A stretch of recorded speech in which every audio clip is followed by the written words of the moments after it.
Pero tingin mo kung sumikat ka kaagad, iba kaya yung pagtingin mo sa career mo? Ako, honestly, hindi. Ito pa rin ako. Kasi alam mo yung kaninang napagkwentuhan natin, dahil lumaki ako sa lola, saka malaking advantage din yung late akong talagang nakilala or sumikat or narating to. Medyo matured na ako. Buo na yung pagkatao Buo na. Saka kasi dahil sabi ko nga nanggaling ka sa hirap, tapos nandun yung lola ko para gabayan ako. Nakita ko paano rin siya naghirap sa buhay. Yung lahat ng word of wisdom, yun yung nakatatak sa akin. Kaya naging ganun ka na lang ka-close sa lola mo kasi tanggap niya, nakikita ka niya, hindi lang bilang apo, pero bilang tao, bilang si Coco. Kasi lola ko, ang kwento niya is mula sa mga anak niya, sa mga pamangkin niya, lahat yung pinalaki niya.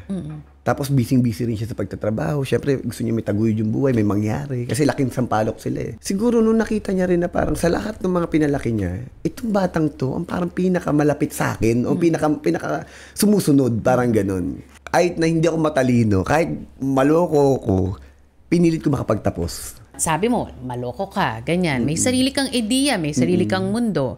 You had a choice para hindi sundan yung lola mo. Pero sinunod mo. Kasi yung respeto at pagmamahal.